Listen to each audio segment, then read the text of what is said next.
ఈ ఈడియమ్స్ చాలా బాగుంటాయి. లాస్ట్ వరకు చూడండి. Idioms part 3. Pass the buck. Shift responsibility to someone else. Pass the buck అంటే బాధ్యతను మరొకరిపై పెట్టేయడం. లేకపోతే example, stop passing the buck and take responsibility. బాధ్యతను మరొకరిపై పెట్టేయడం మానేసి నువ్వే బాధ్యత తీసుకో. Pass the buck. Shift responsibility to someone else. బాధ్యతను మరొకరిపై పెట్టేయడం. Pass the buck. ఏమంటారు? ఎవరికైనా మీ రెస్పాన్సిబిలిటీస్ అన్నీ ఇచ్చేస్తే I am passing my buck అన్నాడు. Pull yourself together. Calm down are behave normally. తనని తాను కంట్రోల్ చేసుకోవడం. Pull yourself together. Calm down and behave normally. Example, pull yourself together and stop crying. ఏడవడం ఆపేసి నిన్ను నువ్వు control చేసుకో అనడం. Pull yourself together. Calm down, కామ్గా ఉండు, ఆర్ బిహేవ్ నార్మల్లీ, నిన్ను నువ్వు కంట్రోల్ చేసుకో. Pull yourself together. ఎక్కడైనా డౌట్ వస్తే పాజ్ చేసి వినండి. Put all your eggs in one basket అంటే rely only on one plan or opportunity. Put all your eggs in one basket. ఒకే ప్రణాళిక లేదా అవకాశంపై ఆధారపడడం. Example, don't put all your eggs in one basket. ఒకే ప్రణాళికపై ఆధారపడద్దు.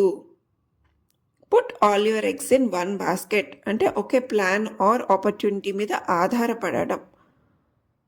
Put all your eggs in one basket. ఇవి అవకాశం బట్టి మనం యూజ్ చేసుకోవచ్చు. రెయిన్ ఆన్ సమ్వన్స్ పెరేడ్ అంటే spoil someone's plan. Rain on someone's parade ఎవరైనా ప్రణాళికను వ్యర్థం చేయడం మనం. రెయిన్ ఆన్ సమ్వన్స్ పెరేడ్ అంటే don't rain on his parade, he is excited. అతని కవాతుపై వర్షం పడేక్కు, అతను ఉత్సాహంగా ఉన్నాడు. నీళ్లు చల్లద్దు అని అతని ఆనందంపై. Okay, rain on someone's parade అంటే స్పాయిల్ సమ్వన్స్ ప్లాన్స్ ఆర్ ఎవరైనా ప్రణాళికను వ్యర్థం చేయడం. Bend over backwards to try very hard to help someone. ఎవరైనా సహాయపడేందుకు నువ్వు చాలా శ్రమించడం, ఎవరికైనా సహాయపడేందుకు. బెండ్ ఓవర్ బ్యాక్వర్డ్స్ అంటే to try very hard to help someone. He bend over backwards to make him comfortable. వేరే అతను సౌకర్యంగా ఉంచడానికి ఇతను వెనక్కి వంగాడు. He bend backwards to make him comfortable. Bend backwards, bend over backwards. Sit on the fence అంటే remain neutral or not to take sides. ఎటుపక్కల్లా తీసుకోకుండా మధ్యలోనే ఉండడం, న్యూట్రల్గా ఉండడం. Remain neutral or and not take sides. Sit on the fence అంటే రెండు పక్కల గొడవలు అవుతుంటే మధ్యలో కూర్చోవడం, ఏమీ మాట్లాడకుండా. He tends to sit on the fence during arguments. వివాదాల్లో అతను మధ్యలోనే ఉండేవాడు. Sit on the fence. అటు ఇటు ఆ ఇమేజ్ గుర్తుంచుకోండి. Steal someone's thunder. Steal someone's thunder అంటే take attention away from someone. ఎవరైనా పొందే గౌరవాన్ని దొంగలించేయడం. Steal someone's thunder. Take attention away from someone. He stole my thunder by announcing his promotion first. అతను ముందుగా తన ప్రమోషన్ ప్రకటించి నా ఆశ్చర్యాన్ని దోచుకున్నాడు. స్టీల్ సమ్వన్స్ థండర్ అంటే take attention away from someone. Take it with a grain of salt. Not take something too seriously. Take it with a grain of salt. ఏదైనా చాలా గంభీరంగా తీసుకోకపోవడం. Take his advice with a grain of salt. అతని సలహాను చాలా గంభీరంగా తీసుకోకండి. Take his advice with a grain of salt అంటే అతని సలహాను చాలా సీరియస్గా తీసుకోకండి అని. Take it with a grain of salt. Not take something too seriously. చాలా సీరియస్గా ఏం తీసుకోవద్దు. Take it with a grain of salt. Next, The best of both worlds. A situation where you enjoy two different advantages. The best of two different worlds. Of both worlds. అంటే రెండు ప్రయోజనాలు పొందే పరిస్థితి. The best of both worlds అంటే working part time allows him the best of both worlds. Part time పని చేయడం వల్ల అతనికి రెండు ప్రయోజనాలు వస్తున్నాయి. The best of both worlds అంటే a situation where you enjoy two different advantages. రెండు ప్రయోజనాలు అతను తీసుకుంటున్నాడు. Next, the tip of the iceberg. The tip of the iceberg, a small visible part of a much big problem. పెద్ద సమస్యలో కనిపించే చిన్ని భాగం. The tip of the iceberg. These mistakes are just the tip of the iceberg. ఈ తప్పులు పెద్ద సమస్యలో కనిపించే చిన్న భాగం మాత్రమే. The tip of the iceberg, a small visible part of much bigger problem. పెద్ద సమస్యలో కనిపించే చిన్న భాగం ఒకటే. త్రో ఇన్ ద టవల్ అంటే give up. Throw in the towel, విప్పివేయడం ఆర్ క్షమించుకోవడం. After many failed attempts he throw in the towel.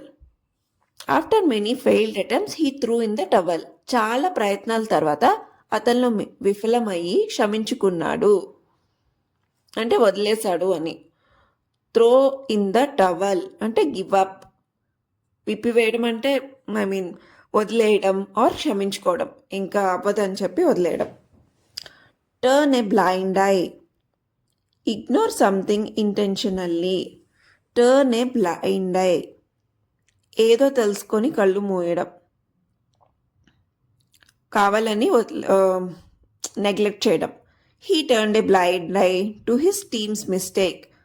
తన టీం తప్పులను ఆయన తెలుసుకొని కళ్ళు మూసుకున్నాడు అంటే వదిలేశాడు తెలుసుకున్నా సరే. Turn a blind eye, ignore someone intentionally. కావాలని తప్పులు తెలిసినా వదిలేయడం. Turn a blind eye. Under the table, secretly, usually something dishonest. Under the table, రహస్యంగా, సాధారణంగా నైతికంగా లేని పని. Secret, usually something dishonest. They paid him under the table.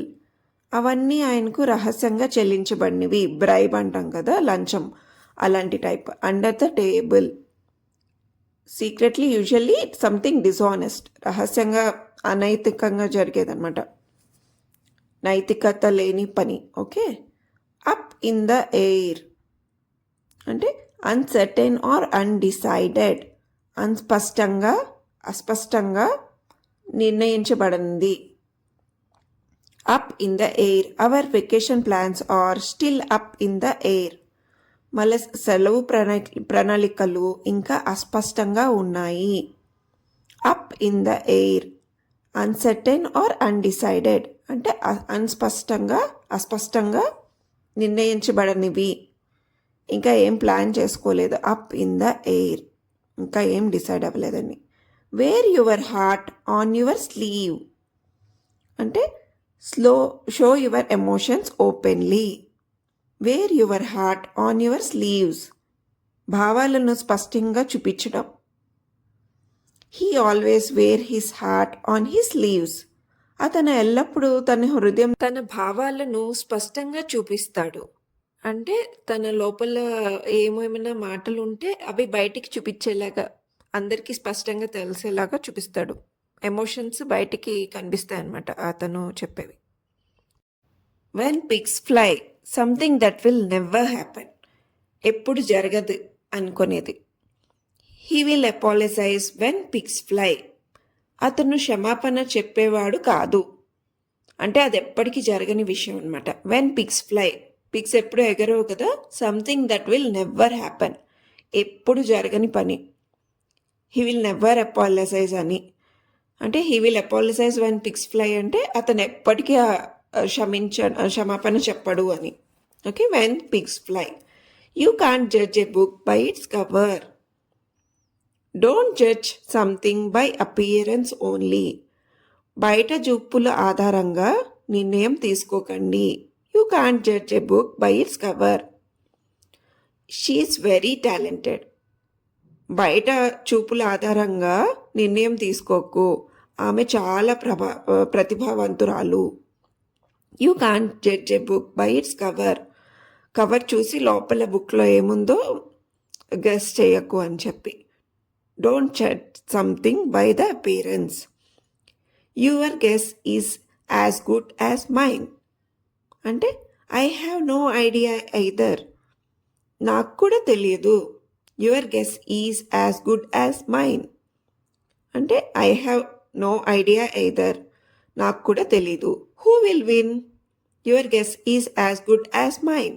ఎవరు గెలుస్తారు అంటే నాకు కూడా తెలీదు, నీకెంత తెలుసు నాకు ఎంత తెలుసు అని.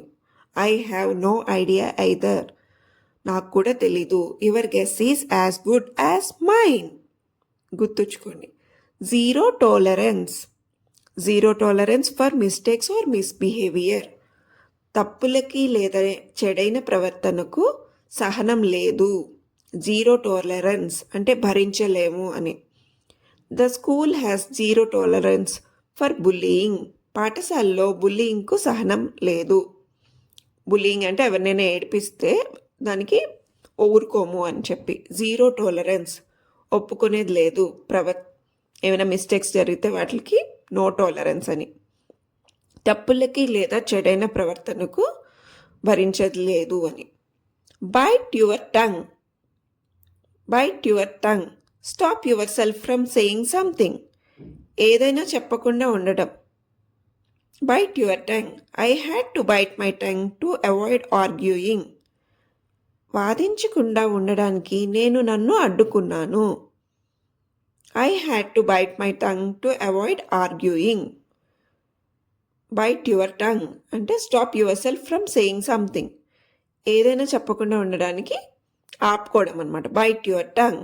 మరిన్ని వీడియోస్ చూడండి, previous videos. Thank you so much for watching.